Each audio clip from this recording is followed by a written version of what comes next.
cey Lamine Yamal lancé bi mu jël nii de moom xam naa ni boo ko dakkalul moom ballon d'or yi moom Mbappé du yomb ñu ngi naan Mbappé rek mais Lamine Yamal à ce niveau là non mais c'est tout juste exceptionnel. Un très bon joueur mais nag Barça vous ratez beaucoup d'occasions aujourd'hui vous avez raté beaucoup d'occasions mu ngi noonee te grâce à votre gardien Juan Garcia encaissé wu leen yenn but en tout cas un match décisif je peux dire c'est une bonne nouvelle pour vous d'avoir gagné ce match mais avec un très bon Lamine Yamal mais kookee di De Jong ci milieu de terrain bi comblé na absence su Pedri géré tout un très bon profil un très bon milieu de terrain en tout cas l'FC Barcelone tey dóor na Elche par la marque de 3-1 avec un très bon Lamine Yamal. Ferran Torres damaa footballul rek waaye dàquma football yow mii voilà dama ko yërëm mu ngi noonee catalan yi mooy xaar ci commentaire na ngeen gisee li ni mel en tout cas képp koo xam ne bëgg nga iPhone qualité nga yore iPhone bëgg a dugal baa nga loo bëgg ci ak marque iPhone boo bëgg niveau bu mu kawee kawee da ngay woo kooki di sama global business pour am numéro am compte am taba koy tagee nii ci suuf boo duggee ci profilam di nga gis numéro téléphone 78 441 63 81 78 441 63 81 jaa ngeen jëf. mais Zori xanaa yërëmuñu Hansi Flick xool leen ko rek tey il a souffert si match bi heureusement alhamdulilah on a gagné te loolu moo ëpp solo mais quand même li ñuy raté faut qu'on en parle il faut ñu wax si man je commence à avoir peur pour vous dire la vérité parce que dans la vie il faut ngay sóoraalu ñëwagul imaginez-vous tey ñoom benn adversaire bu mag wala benn adversaire bu lakkale adversaire bu nakkaree dugal sans loolu sax match bi rek tey moo nañu côté seer parce que Els équipe la boo xamante c'est une équipe joueuse Els day football Els day am ay occasion yi ñu doon am di ko raté Els moo na ko am dugal ko indil ñu problème ñu perte fay point mais nag alhamdulilah ba loolu lépp amu si tey nag jàll na mais match yi di ñëw lii mën nañoo indil ay problème yenn occasion yi ñuy raté adversaire bu ko amee da koy dugal nga am fa ay problème nag mais quand même y a de bonnes choses à souligner bu ñu jógee si raté yi tey y a des joueurs yi nga xamante ne ils ont réalisé non mais un très bon match ku si mel ne Frenkie de Jong mais Bernal aussi les gars Bernal mu ngi commencé de retrouver confiance Bernal entrée bu baax la def tey contre Copenhague aussi entrée bu baax la defoon tey aussi encore une fois mu defaat entrée bu baax Bernal donc mu ngi commencé ñëwaat moo ngi profité aussi temps de jeu yi nga xamante ni Hansi Flick mu ngi ko koy may pour créer le doute ci bopp Hansi Flick pour imposer boppam. Lamine Yamal aussi homme du match mérité rien à dire mais man sama homme du match je l'aurais donné à Frenkie de Jong mais Lamine Yamal aussi quel match de sa part attaque bi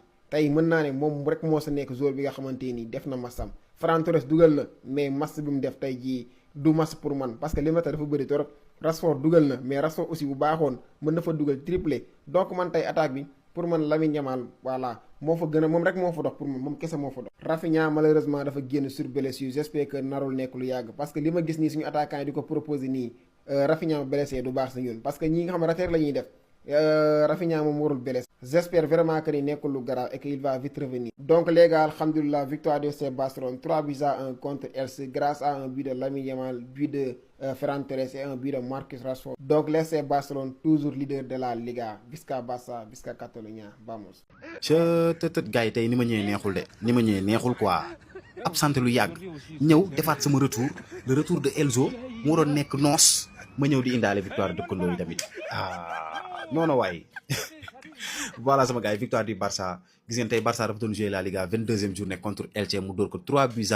gis ngeen IK Feu Lamine Yamal sama copain moo njëkk a dugal à la 6e minute Elche tegal Barça lu metti bi Barça dugalee mu tegal ko lu metti égaliser mais bàyyi bal bi Elche dafa égaliser rek boobu la paree si match bi mais ñaari équipe yi dafa mel ni dañ doon concours raté incroyable tey li ma gis si ay raté Ferran Torres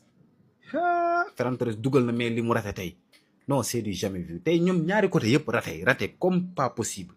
Et voilà Marcus Rashford qui marque le 3e but du Barça à la 72e minute moom nag dafa dugg premier mi-temps bi à la place de Rafinha nag tey dafa teel a génn peut-être blessure la moo tax mu teel a génn dañoo mi-temps rek mu génn quoi. mais quel match de la part de IK Feu tey ngan di match la def macha allah. Classement bi nag sama gars yi le Barça est toujours leader devant le Real Madrid avec 4 points d'avance Real nag suba lay jouer incha allah à 13h su ma juumul xaw ma si lay jouer en attendant Barça rawee nañu 4 points ñu xool su Real dóoree ñëwaat à 1 point suñu dóorul nag.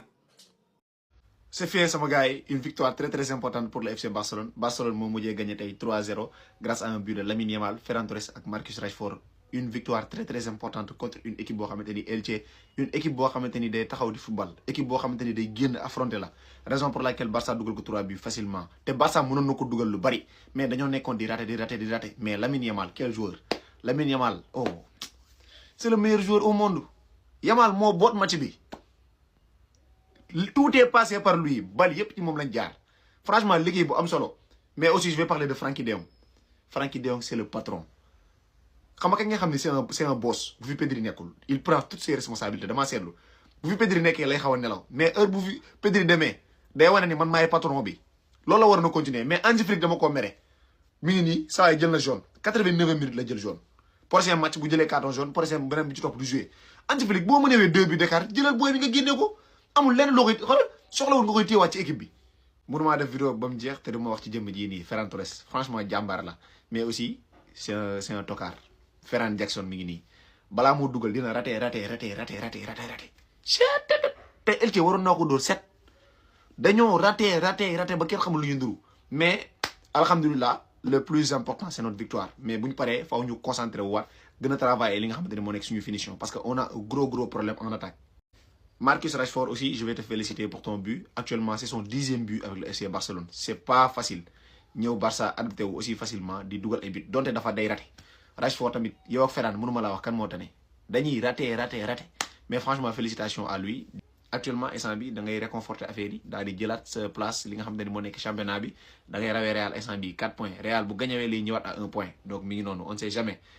Bonne chance à tous les FC barcelonais donc mi ngi noonu di leen féliciter aussi félicitations pour votre victoire parce que nekkul sama victoire kese nekkul victoire woo ñoom Lamine Yamal kese c'est la victoire de tous les Catalans donc franchement félicitations à vous parce que xam naa ni toog ngeen ci télé yi vous avez eu la pression mais mi ngi noonu alhamdulilah. bu leen neexee mën ngeen jubilé de mais man tey du ma jubilé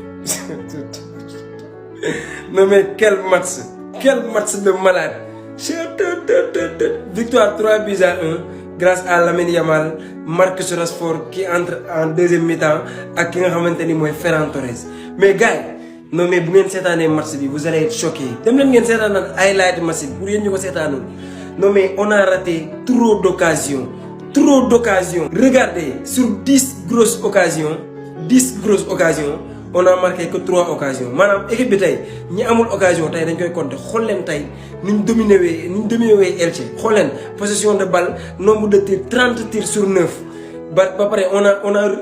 pratiquement on a cadré presque tous les tirs la plupart des tirs on les a cadrés maanaam presque lépp lañ cadré. tey boo bëggee dégg-dégg Lamine Yamal dafa waroon a jeexal match bi ak 3 passes décisives ak 3 buts wala 2 buts au moins parce que tey dafa passe non mais un match XXXL il a fait un match exceptionnel mais il va falloir que mu jël ay responsabilités parce que man Barça xaw ma ay attaquant lañ yor xaw ma ay rattaquant lañ yor parce que tey Ferran Torres meilleur buteur actuellement avec 18 réalisations et 3 passes décisives mais boo seetaanee matcham bi tey non tu as l'impression que ni Ferran Torres du sax titulaire biir FC Barcelone tellement il a manqué des occasions yoo xam ne oh là là mais c'était incroyable. Marcus Rashford aussi malgré il a marqué moom tamit 11 buts 10 passes décisives mais moom tamit lu mu xat-xat tey il a manqué 2 occasions yoo xam ne c'était immanquable des occasions de but yoo xam ne oh là là mais personne doit le rater. Franchement la victoire elle est importante parce que devant nañ Real Madrid ba léegi ñoo jiitu ñoo garder la tête de la Liga mais le match c'est à revoir Flick faaw mu travail attaquant yi ci ay buts non mais tey lu ñu raté c'est énorme dem leen rek ngeen seetaan match bi wala bu ngeen paree ngeen wax ma kan moo ko yàq mais Ferran Torres Lewandowski Lamine Yamal Fermin Lopez sax si la bokk tey presque ñëpp doon ratee occasion c'était catastrophique.